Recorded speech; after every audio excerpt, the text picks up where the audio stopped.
Hello and welcome to the future coaching. Good morning students. और start करते हैं आज के अपने जीएस के सेशन को। और आज का जो टॉपिक है वो है वे टुवर्ड्स मॉडर्न हिस्ट्री कि अब हम थोड़ा कॉलोनियल हिस्ट्री की तरफ और मॉडर्न हिस्ट्री की तरफ जो है कर रहे हैं और थोड़ा मूव कर रहे हैं, क्योंकि अब हमारा मेडिवल का जो पीरियड था जिसमें मेन हमारा दिल्ली सल्तनत और मुगल एम्पायर पढ़ना था हमको, वो मेन टॉपिक हमारा हो गया है। अपार्ट फ्रॉम दैट हमने विजयनगर एम्पायर पढ़ लिया था, जिसमें बहुत इंपॉर्टेंट जो थे राजा कृष्णदेव राय, उनके बारे में हमने कल डिस्कस किया था। आज हम करेंगे आगमन, यूरोपियन का आगमन या फिर द कमिंग ऑफ यूरोपियन। तो आज की जो हेडिंग है वो आपको डालनी है the coming of Europeans. The coming of Europeans.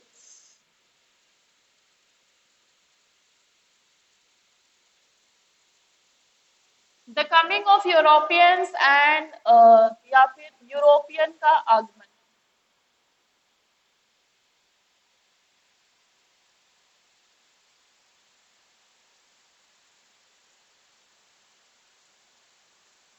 The coming of European.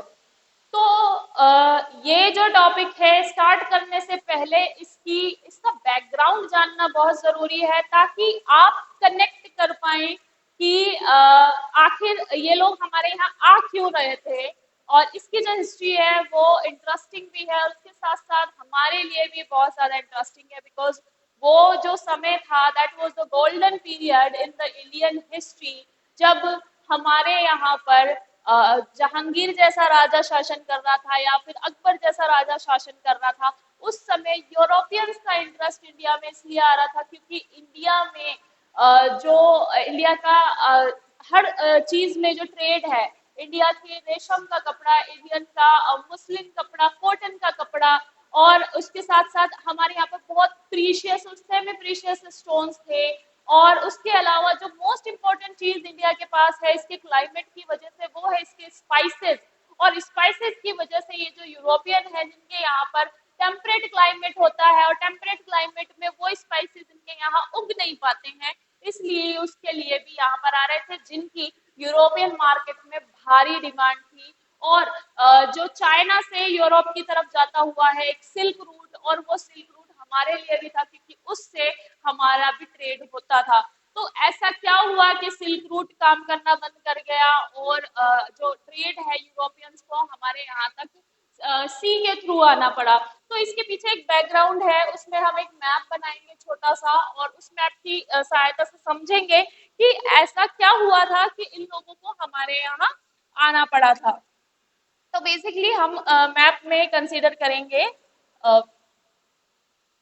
Africa, Africa, and then we will went to Saudi और India. India, Malaysia, Thailand, Vietnam,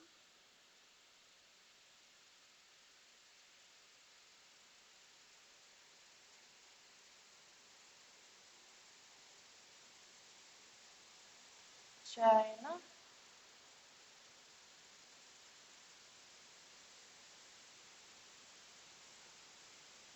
और स्वीडन एटसेट्रा, बाल्टिक सी,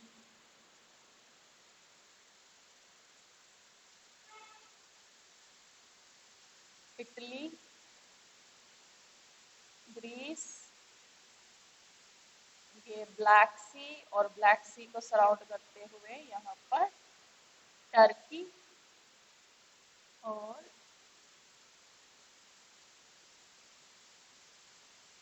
तो बेसिकली हुआ क्या था, इसमें आपको क्या याद रखना है। तो यहाँ पर उस समय कौन कौन से एम्पायर थे। तो यहाँ पर अगर हम इसकी बात करें नदर्न इंडिया की, नदर्न इंडिया या नॉर्थ वेस्ट में यहाँ पर था उस समय मुगल एम्पायर।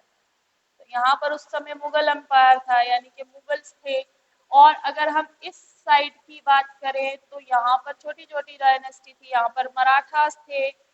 और साउथ में अगर हम बात करें इस एरिया में, तो यहाँ पर हमारे पास डायनेस्टीज थी, जैसे कि बीजापुर और बहामनी, ये सब। तो बेसिकली हम देख सकते हैं इसमें यहाँ पर कौन कौन थे। गोलकुंडा में गोलकुंडा, बीजापुर,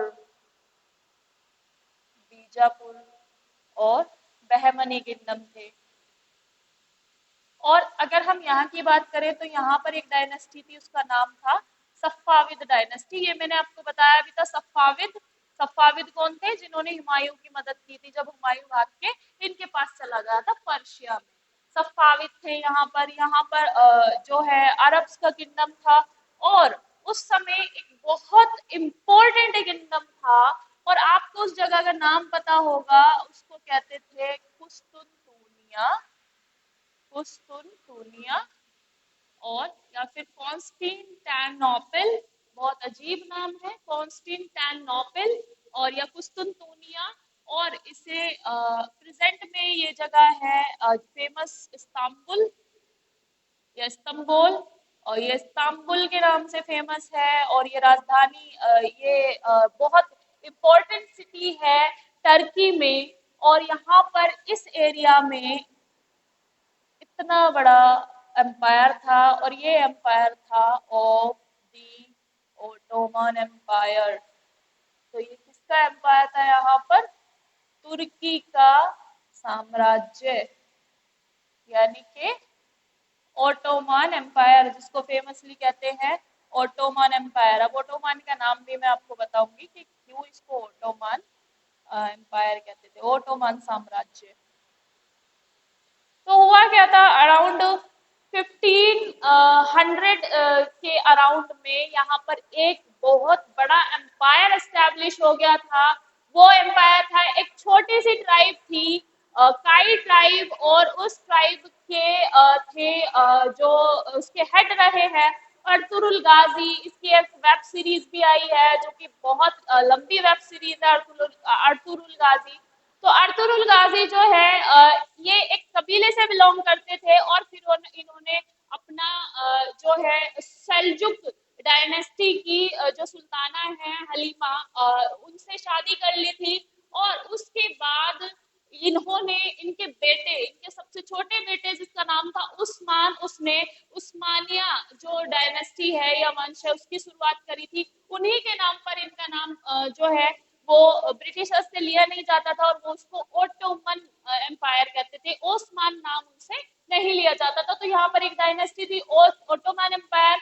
और ओटोमन एम्पायर एक थे सुल्तान सुलेमान। तो सुल्तान सुलेमान मैग्निफिसेंट जिन्हें कहते हैं, उनके राज्य में अराउंड 1526 के आगे, यानी कि 1555 के अराउंड में उन्होंने उसमें बहुत सारे जो राज्य है अपने में मिला लिए थे, जैसे कि रोड्स है, और इन्होंने हंगरी को अपने राज्य में मिला लिया था, स्पेन को अपने राज्य में मिला लिया था। इन्होंने बहुत सारे जो है वो राज्य जीत लिए थे।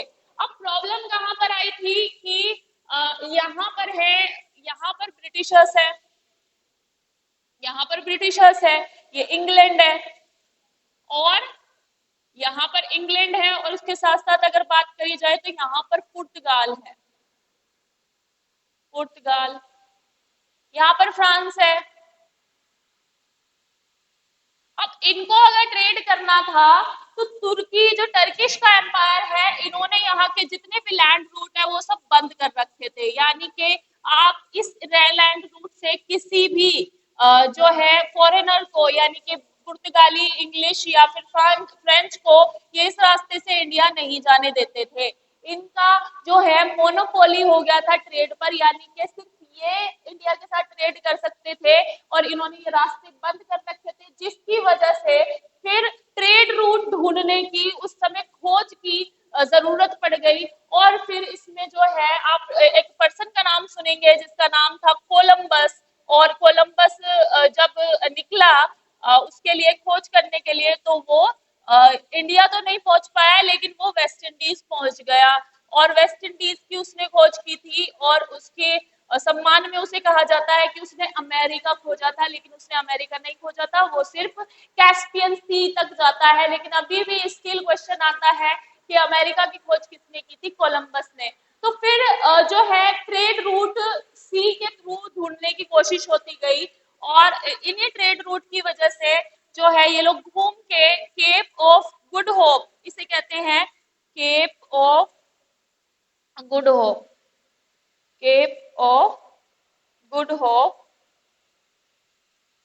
यहां से होते हुए पहली बार वास्को डी गामा भारत आया, और भारत में ये इस एरिया में आया था और जिस जगह का नाम था कालीकट।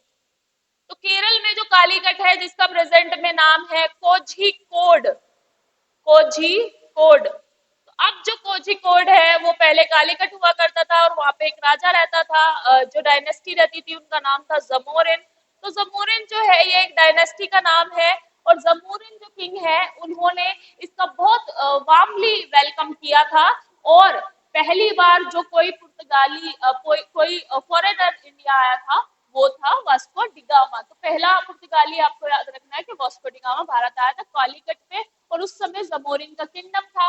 अब ये क्यों आए थे इंडिया, उसका भी कारण आपको जानना है। सबसे पहले तो आपको पता है सिल्क रूट के बारे में। तो सिल्क रूट यहाँ से जाता था चाइना से, यहाँ से होता हुआ ये इस ट्रेड रूट को कहते थे सिल्क रूट। ये सिल्क रूट बंद हो गया था, यहाँ पर ट्रेड होता था, बहुत सारा ट्रेड होता था, चाइना का भी हमारा भी। तो ये सिल्क रूट बंद हो गया था क्योंकि ओटोमन्स ने ये रास्ता बंद करवा रखा था। तो बेसिकली हमारे यहाँ पर क्या था, बहुत सारे स्पाइसेस, सबसे पहली डिमांड थी इनकी स्पाइसेस की। फिर हमारे यहाँ पे कॉटन, कॉटन के साथ साथ हमारे यहाँ पे सिल्क, सॉल्ट पीटर यानी कि gun powder, salt Peter, gun powder, और अदर थिंग्स जैसे कि आप कह सकते हैं कि stones, precious stones, precious stones. तो ये जो चीजें हैं इनकी यूरोपियन मार्केट में बहुत ज्यादा डिमांड थी, उसमें से स्पाइसेस सबसे ज्यादा थे। तो स्पाइसेस यूरोपियंस को क्यों जरूरी थे? क्योंकि यूरोप का जो क्लाइमेट है वो आपको भी पता है कि इस एरिया का क्लाइमेट टेम्परेट क्लाइमेट है, ठंडा क्लाइमेट है, और यहाँ पर जो है इनको मीट को प्रिजर्व करना होता था। और आपको पता है कि मीट को प्रिजर्व ज्यादा दिन तक नहीं किया जा सकता, उसको ज्यादा दिन तक प्रिजर्व करने के लिए और खाने के लिए या खाने योग्य बनाए रखने के लिए इनको स्पाइसेस की जरूरत होती है, और वो जो स्पाइसेस है वो इंडिया में अवेलेबल थे। एंड दैट्स व्हाई वो इंडिया का जो मार्केट है वो चाहते थे कि यहाँ से लेते थे। ऐसा कहा जाता है कि वास्को डिगामा जब इंडिया से ट्रेड करके लेके गया तो उसने वहां पर उसको कई सौ गुना दामों में बेचा, हमारे यहाँ से बहुत सस्ते में खरीद कर उसने उस माल को, मतलब जो भी वो सामान लेकर गया था उसको अपने यूरोपियन मार्केट में बहुत प्रॉफिट के साथ बेचा। तो जब उसने ये किया तो सभी की नजर उस पर थी कि हम भी इंडिया जाएंगे और हम भी ट्रेड करेंगे। और अब फाइनली उनको रास्ता मालूम हो चुका था कि इस रास्ते से भारत जाया जा सकता है। और इसमें आपको यही याद रखना है। तो स्टार्ट करते हैं कि पहला कौन आया था? Vasco da gamma. कब आया था? 1498 में, ठीक है, 1498 में आया था। वास्को डी गामा दोबारा भी आया था 1502 में, और इसकी डेथ भी इंडिया में ही हुई है। तो ऐसा क्वेश्चन वैसे नहीं आता, लेकिन आपकी जानकारी के लिए आपको पता होना चाहिए कि ऐसा कहा जाता है कि कौन सा यूरोपियन था जिसकी डेथ भी पुर्तगाली, जिसकी डेथ भी इंडिया में हुई थी। तो वास्को डी गामा जो है ये दोबारा आया था, ऐसा बहुत कम किताबों में लिखा हुआ है, लेकिन 1502 में वो वापिस आया था और फिर से उसने यहाँ पे ट्रेड स्टार्ट किया था, और लेकिन उसकी फिर लेटर ऑन डेथ हो गई थी। नेक्स्ट इसमें जो है पेड्रो अल्वारेज कैब्रल आए थे 1500 में। इन्होंने 3 ट्रेडिंग सेंटर बनाए थे जिनके नाम आपने याद रखने हैं। कालीकट में, कन्नौर में और कोचीन में 3 ट्रेडिंग सेंटर्स इन्होंने बनवाए थे। उसके अलावा यहाँ पर फ्रांसिस्को दी अल्मीरा भी आया था। फ्रांसिस्को दी अल्मीरा जो है ये फर्स्ट पुर्तगीज गवर्नर था जो कि हमारे भारत में आया था, और इसने स्टार्ट करवाई थी ब्लू वाटर पॉलिसी। तो बेसिकली पुर्तगीज जो है ये लैंड में इंटरेस्टेड नहीं थे, मतलब ये जो किंग और क्वीन है या फिर किसी के भी राज्य में इंटरेस्टेड नहीं थे, ये केवल इंटरेस्टेड थे सी पावर में और सी के थ्रू ट्रेड करने में। तो आपको पुर्तगीज सेटलमेंट हमेशा सी साइड पर ही मिलेंगे, जैसे कि आप गोवा का नाम देख सकते हैं, कालीकट, कोच्चि, इन जगह पर ही आपको इनके सेटलमेंट मिलेंगे। तो बेसिकली इसने ब्लू वाटर पॉलिसी स्टार्ट की थी। फ्रांसिस्को डी अल्मीड़ा का बेटा जो है, इसकी डेथ हो गई थी और उसी का रिवेंज लेने के लिए इसने ब्लू वाटर पॉलिसी स्टार्ट की थी कि सी पर पूरी तरह से सुप्रीमेसी बनाए रखने के लिए। वहीं पर इन्होंने नेवल बेसिस बनवाए थे। तो फ्रांसिस्को दी अल्मीड़ा को जाता है कि नेवल बेसिस जो है पुर्तगीज के सबसे सुपर पावर जो है, इन्होंने बनवाई थी पुर्तगीज ने। तो उसके अलावा एक और गवर्नर आया जो कि इंडियन गवर्नर बन के आया था, Francisco de Almeida, Portuguese governor in India. और इसका जो है ये आया था 1509 में और इसने गोवा को 1510 में कैप्चर कर लिया। तो गोवा को 1510 में कैप्चर कर लिया था, यानी कि गोवा पर कब्जा कर लिया था। किससे जीता था गोवा को इसने? इसने जीता था गोवा को सुल्तान ऑफ बीजापुर। तो रूलर ऑफ बीजापुर जो है, यानी बीजापुर के शासक से, रूलर ऑफ बीजापुर। तो बीजापुर के शासक से इसने उसको अपने राज्य में मिला लिया था, गोवा को कैप्चर कर लिया था। गोवा पे फिर सेटलमेंट बनाने शुरू हो गए और अल्टीमेटली गोवा पुर्तगीज का सेटलमेंट सेंटर बन गया। और आज भी अगर आप गोवा देखने जाएंगे तो वो आपको बहुत सारे चर्चेस मिलेंगे जो कि पुर्तगीज के टाइम के बनाए हुए हैं। और गोवन जो कल्चर है वो बाकी इंडिया के कल्चर से इसलिए भी बहुत डिफरेंट है क्योंकि गोवा में जो है पुर्तगीज जो है इन्होंने परमानेंट सेटलमेंट बनाए थे और उसकी झलक आपको गोवा के कल्चर में भी देखने को मिलती है। तो उसके बाद इन्होंने स्टैब्लिश किए कुछ सेटलमेंट, जैसे कि दमन में, सालसेट में, बॉम्बे में यानी कि मुंबई में। और उसके बाद हमारे यहाँ डच आए और डच आए 1602 में। डच ज्यादा इंपॉर्टेंट नहीं है, क्यों? क्योंकि डच जो है उनका मेन इंटरेस्ट इंडिया में था ही नहीं। वो बेसिकली इंडोनेशिया और जो मलेशिया वाला एरिया है, जो वहां पर जो आइलैंड है ब्रुनेई आइलैंड, इनका बेसिकली वहां इंटरेस्ट था। तो इंडिया में ज्यादा इंटरेस्ट था नहीं इनका। और इन्होंने यहाँ पे लेकिन बनाए थे कुछ सेटलमेंट, जैसे मछलीपट्टनम में, पुलिकट में, नागापट्टनम में, कराईकट में और चिंसुरा में, सूरत और कासिम बाजार में। फिर अनदर इम्पोर्टेंट पावर जो इंडिया में आई वो नन अदर देन इंग्लिश। और इंग्लिश जो आए ये दोनों तरह से माहिर थे, ये डिप्लोमैट भी थे, अच्छे डिप्लोमैट थे, और उसके साथ साथ इनके नेवल पावर के साथ साथ इनकी आर्मी भी स्ट्रॉन्ग थी। और यही प्लस पॉइंट था कि इतनी सारी पावर्स में से इंडिया पर केवल कौन रूल कर पाया? इंग्लिश रूल कर पाए। तो उसमें हम देखते हैं कि पहले कौन आया और बाद में कौन आया। इसके बाद आती है east India company, the company जिन्होंने रूल किया। इन्होंने हम पे रूल किया, इसका क्या कारण था पता है आपको? मेन कारण जो मेन कारण रहा है कि इंडिया को कोई भी फॉरेन पावर रूल कर पाई है, उसका मेन कारण है कि हमारे प्रिंस और प्रिंसेस यानी जो हमारे आपस के राजा थे किंगडम से, उनमें कोई यूनिटी नहीं थी। वो देखो, आज एक बहुत पॉपुलर नोशन है, जो नोशन आपको जानना जरूरी है। आज हम कह देते हैं कि नहीं, हमारे वो बहुत महान थे, उन्होंने ये किया था, उन्होंने अंग्रेजों से हमारी आजादी की लड़ाई लड़ी थी, किसी राजा ने। और किसी राजा ने हमारे लिए अंग्रेजों से स्वाधीनता की लड़ाई नहीं लड़ी थी। क्यों? क्योंकि उस समय वो अपने राज्य को बचा रहा था, बस भारत वाली फीलिंग नहीं थी। उनको नहीं पता था कि तुम सब एक हो, तुम लड़ते रहे हो, लेकिन तुम एक ही उससे जीन से बिलोंग करते हो, तुम एक ही कल्चर को फॉलो कर रहे हो। अब जैसे कि आपको मैं बताऊं, इनका एग्जांपल बताती हूँ, क्या बोलते हैं, इसमें पेशवा है, पेशवा है, सिंधिया है, गायकवाड़ है, भोसले हैं, और भी है, एक और नाम है मुझे याद नहीं आ रहा। ये सब क्या थे? पेशवा। जो बाजीराव, जो शिवाजी है, छत्रपति शिवाजी, उनकी लीनियज से बिलोंग करते हैं सब।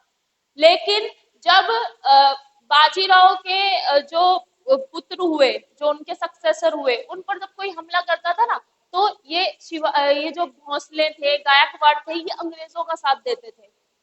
तो ये एक एकता नहीं थी, इन्हें ये नहीं पता था वो तुम्हारा भी दुश्मन है, वो इनका है तो वो तुम्हारा भी दुश्मन है। तो ये चीज हुई थी, और ये चीज ऑलमोस्ट सभी युद्ध में हुई है, चाहे जितने भी हमने कार्नेटिक के युद्ध देखे हों, या फिर आप बैटल ऑफ ये देखे हैं पलासी, बैटल ऑफ पलासी। तो बैटल ऑफ पलासी जो है ये माना जाता है जब सिराजुद्दौला के साथ हुआ।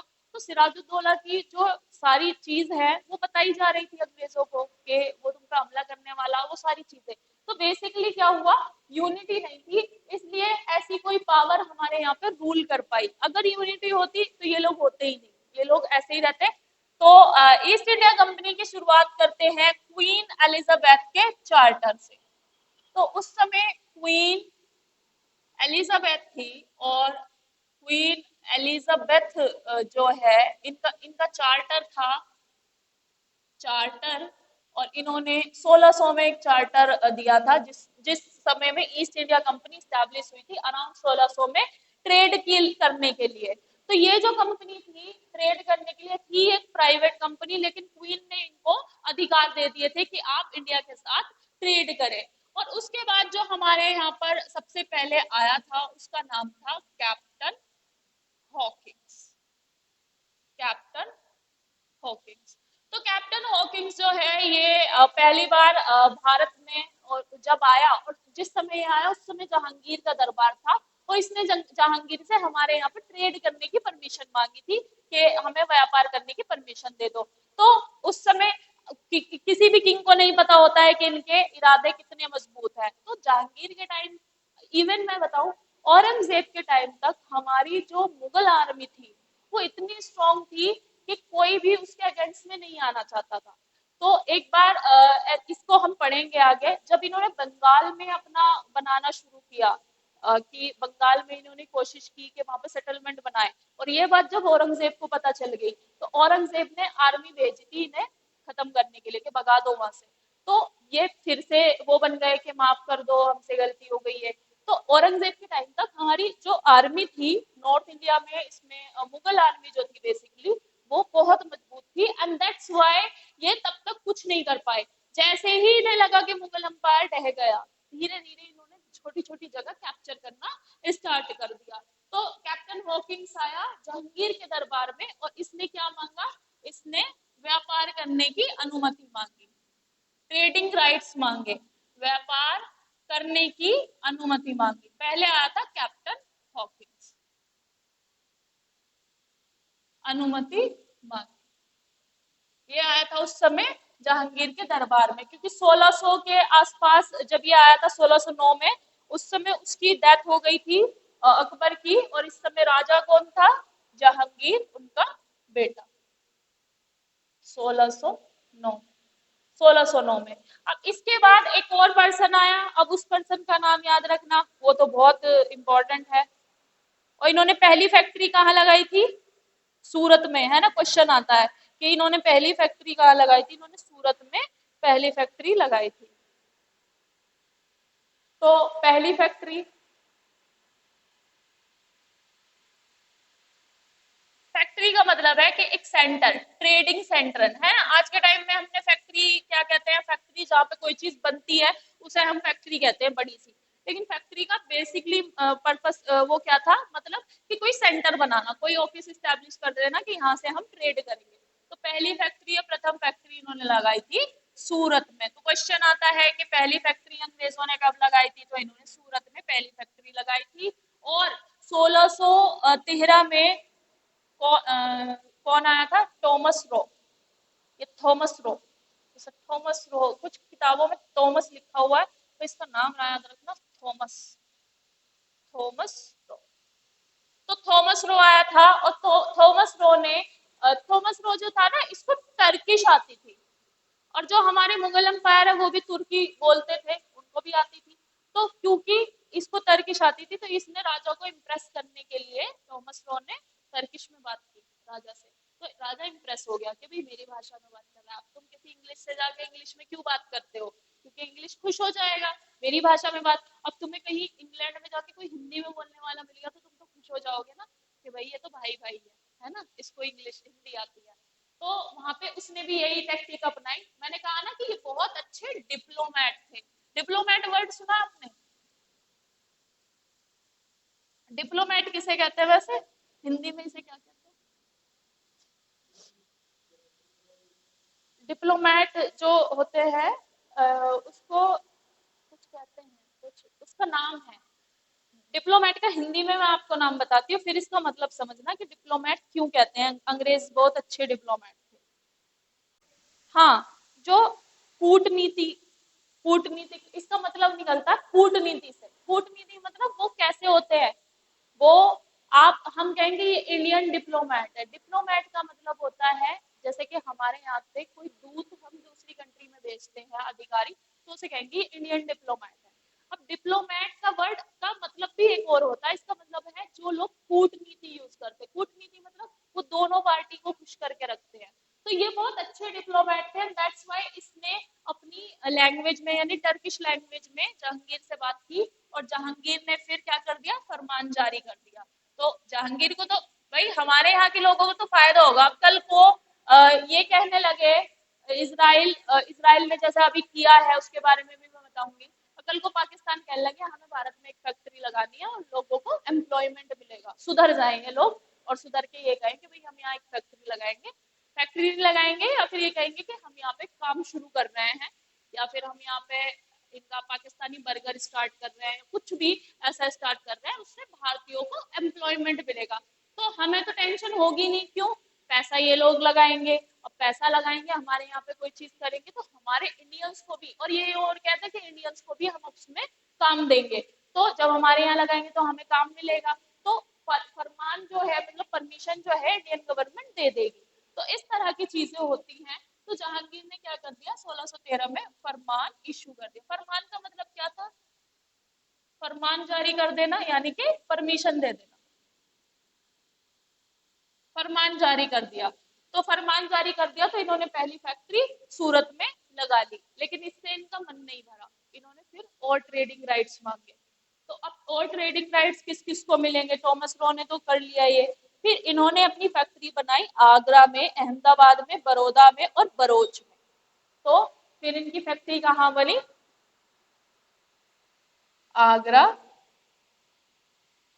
अहमदाबाद, अहमदाबाद, भरूच। तो हाँ, इसराइल की बात आ रही थी, तो इसराइल के बारे में, इसराइल की गवर्नमेंट के साथ में हमारी गवर्नमेंट ने एक अभी कुछ समय पहले जनवरी के अराउंड से, जनवरी के बाद एक वो तय किया था कि हमारे यहाँ से जो है वर्कर्स उनके यहाँ पे कंस्ट्रक्शन में और जगह पर काम करेंगे, हाउस में कंस्ट्रक्शन का काम करेंगे इसराइल में। अब हमारी गवर्नमेंट ने तो साइन कर लिया, गवर्नमेंट तो खुश है, भले ही वहाँ युद्ध चल रहा है। तो गवर्नमेंट खुश हो गई, हमारे लोगों को काम मिलेगा। और आपने सुना भी होगा हरियाणा से और यूपी से गए हैं लोग, है ना। एक फ्लीट तो रवाना भी हो गई है, कुछ लोगों की एक फ्लीट गई है, मतलब एक गए हैं लोग ग्रुप में, वो रवाना भी हो गए वहां के लिए। अब प्रॉब्लम क्या आई, अभी फिलहाल में पता चला कि ईरान ने हमारा एक शिप कैप्चर कर लिया। अब ईरान ने वो इसराइल का शिप समझ के कैप्चर किया है, लेकिन उसमें इंडियन भी है। अब वो इंडियन भारत कैसे आएंगे, अभी तो कुछ 8 माह से वापस आए हैं, अब कैसे भारत लाएंगे। तो अब खतरा क्या बढ़ रहा है, हमने उनके साथ अग्रीमेंट साइन कर लिया कि हम अपने भारतीयों को इसराइल भेजेंगे, लेकिन क्या एक ऐसे देश में हम अपने नागरिकों को भेजेंगे जहाँ पे युद्ध चल रहा है और जहाँ पे हमारे उनके नागरिक सेफ नहीं है, हमारे क्या सेफ रहेंगे। तो ये चीज होती है कि फिर भी हम क्या करते हैं, डिप्लोमेट रहते हैं, हमें पता है वहाँ खतरा है, लेकिन हम हमें फिर भी बना के रखनी है। तो ये होता है डिप्लोमेसी जिसे कहते हैं। तो आगरा में, अहमदाबाद में और भरूच में इन्होंने फैक्ट्री स्टार्ट कर दी। और ये कब कब हुआ था, ये हुआ था 1619 में। डेट बहुत कम याद पूछेंगे, पर डेट जो है आपसे किसी युद्ध की सबसे ज्यादा पूछ सकते हैं, तो आपको युद्ध की जो डेट है वो याद रखने हैं। और और बॉम्बे कैसे मिला था आपको पता है, बॉम्बे तो पता है। And Charles second acquires Bombay, मैंने बताया था कि कब कब दिया था बॉम्बे, पुर्तगालीज ने पहले कभी मैंने पढ़ाया था। चार्ल्स सेकेंड को बॉम्बे, प्रेजेंट में क्या है बॉम्बे, मुंबई, बॉम्बे कैसे मिला था, दहेज में। दहेज में कैसे मिला था, पुर्तगाली जो थे उनकी जो प्रिंसेस थी कैथरीन, उन्होंने वहां के किंग चार्ल्स सेकंड से अपनी उसकी प्रिंसेस की शादी करा दी थी। अब जब शादी होती है तो दहेज तो सभी जगह है, यूनिवर्सल है दहेज, है ना। तो दहेज में इन्होंने क्या किया था कि तुमको हम बॉम्बे दे रहे हैं। बॉम्बे देने का मतलब क्या है कि बॉम्बे में ट्रेड तुम करोगे, यूरोप पुर्तगाली ट्रेड नहीं करेंगे।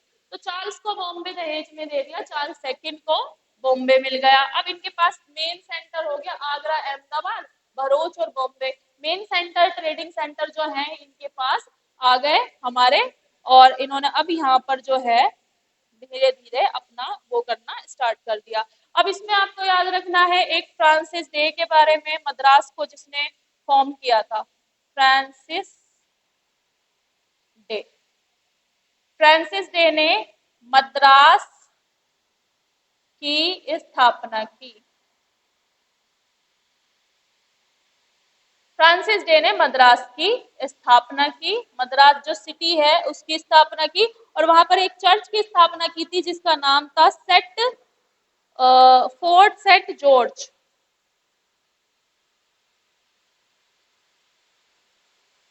फोर्ट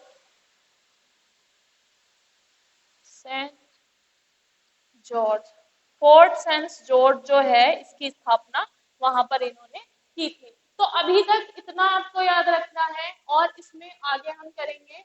तो कैप्टन हॉकिंस व्यापार करने की अनुमति मांगी इसने 1609 में, फिर पहली फैक्ट्री सूरत में लगी। 1600 में ईस्ट इंडिया कंपनी बनी थी। 1613 में थॉमस रो ने जहांगीर से फरमान जारी करवाया, और इसने आगरा, अहमदाबाद और बरोच में फैक्ट्री करी 1619 में। फिर उसके बाद चार्ल्स सेकंड को यहाँ पे बॉम्बे में मिल गया दहेज में, और फ्रांसिस डे ने मद्रास की स्थापना की, और मद्रास जो है प्रेजेंट डे में तमिलनाडु जो है वो मद्रास इन्होंने ही मतलब सिटी इस्टेब्लिश की थी, और वहां पे सेंट फोर्ट जॉर्ज जो है इन्होंने वो किया था।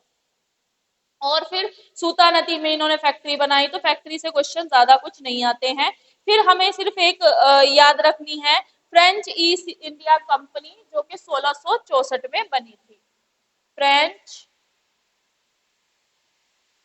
इसको याद रखना, फ्रेंच ईस्ट इंडिया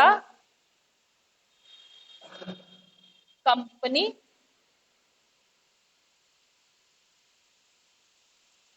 1664 में बनी थी। तो फ्रेंच जो है ये जाने जाते हैं उसके लिए, फ्रेंच जो आपने सुना होगा उसके नाम पौंडीचेरी वगैरह, पौंडीचेरी, माहे, यमन, यनम, यमन है, यनम है, माहे, यनम, तो ये सब इन्होंने ही बचवाया था। माहे चंदननगर, माहे कराईकल। चलो ठीक है। तो फ्रेंच ईस्ट इंडिया कंपनी जो है ये 1664 में बनी थी। उस समय जो राजा था लुई, इसका नाम था लुई 14 था, लुई 16 बाद में आया। तो लुई 14 जो था इसने इसको फ्रेंच ईस्ट इंडिया कंपनी की स्थापना की थी, और ये एक गवर्नमेंट कंपनी थी। और इसमें जो मेन इंपॉर्टेंट जो वो रहेंगे जनरल इनके, वो थे डुप्लेक्सिस। डुप्लेक्सिस और अंग्रेज जो है, इंग्लिश है, इनके साथ में कार्नेटिक वार हुए हैं, और इन कार्नेटिक वार की जो डिटेल्स हैं वो हम कल करेंगे। और तब तक के लिए बने रहिए द फ्यूचर कोचिंग पर। और guys please like, share and subscribe to TFC, and thanks for watching.